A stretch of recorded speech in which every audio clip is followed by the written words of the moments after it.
We have just one more speaker for this panel. Bright Sowu will address the question of corruption on Ghana's roads and how to reduce it.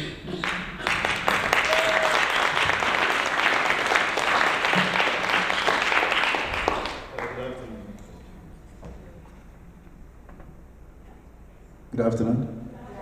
What I might also add is that I also work in anti-corruption. I work for the Ghana Anti-Corruption Coalition. In picking this topic, I'm inspired not just by my work, but also by an experience that happened 3 months before I came to the States. The story of a 5-year-old girl by name Mamiya. Mamiya is the daughter of a colleague of mine, and this colleague and I had to attend an event on a Saturday evening. And we had to drop this little girl off also at a kid's birthday party. Now on our way, we were accosted by the police, and for about 5 minutes there was a back and forth on whether we had actually infringed a road regulation or not. Then this 5-year-old girl sitting at the back of the car just shouted, "Give him 1 cedi and let's go." 1 cedi is the equivalent of $0.25, 25 cents. The policeman looked at the back of the car to identify the voice, saw the little girl, stepped back, and waved us on. He was embarrassed, and I was too. And I was also sad because our society had managed to corrupt a 5-year-old girl. Ladies and gentlemen, this afternoon, I will talk about police corruption on the road. I'm going to go just a little bit into how it occurs. I will list some causes, but I'll speak to just one of them. I'll talk about 3 principal effects, and I'll tell you about my proposed intervention. Now, police corruption on the road works just like the marketplace. The forces of demand and supply are very much at work here. On one side, there's a policeman who is more eager to line his pocket with bribes than enforce the law. And on the other side, there's a motorist who seeks to pay his way out, an offending motorist. But that's not the only scenario. Sometimes also you have mostly commercial drivers who at every police stop will give some money to the police. It's not because he's a generous fellow. What he's doing is investing in the future. A future where he actually, violates the road laws. And because he's been contributing all this while, he expects to be favorably treated. This is how the game is played. Now there are a number of causes there: low wages, greed, lack of integrity, ignorance of the law and sanctions regime, dim spirit of patriotism, lack of discipline, professionalism. But I choose to focus on ignorance of the law and sanctions regime, and I'll demonstrate how that works. Now, if you're in Ghana and you have a car, the law expects you to have all those 6 items. Safety equipment, we call them. But on the street, you're probably used to this list. That's 9 items. And depending on which policeman you meet, the list may be even longer than this.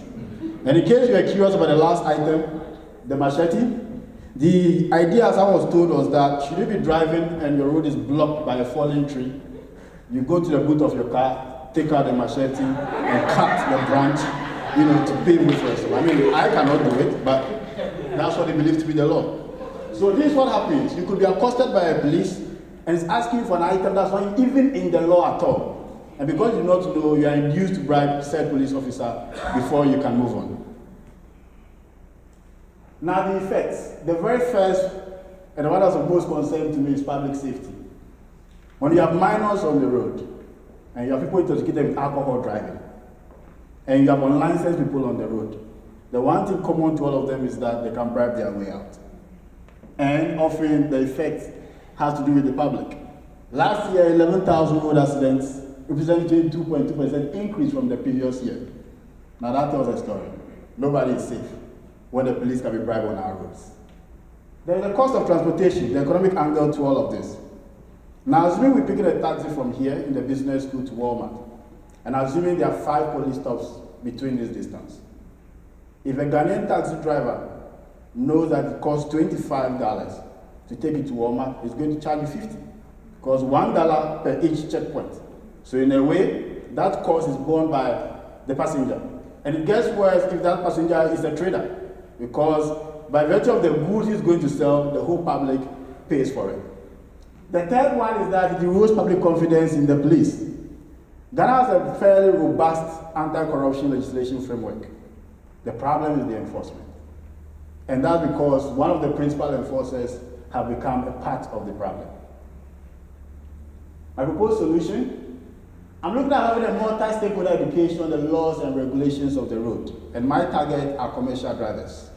In this setup, I'm hoping to have the driver, the police, and probably an officer of the National Road Safety Commission on one particular table, just like they are here.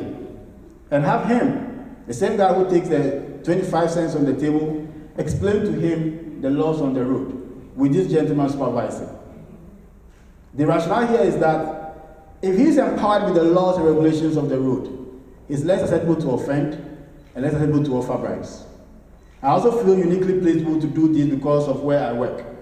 The coalition is a hybrid organization of state institutions, the private sector, and civil society organizations. So it means that in my seat, I'm uniquely in a position to bring all these actors on board. I have a partnership, I have a relationship with them. Ladies and gentlemen, I thank you for your attention.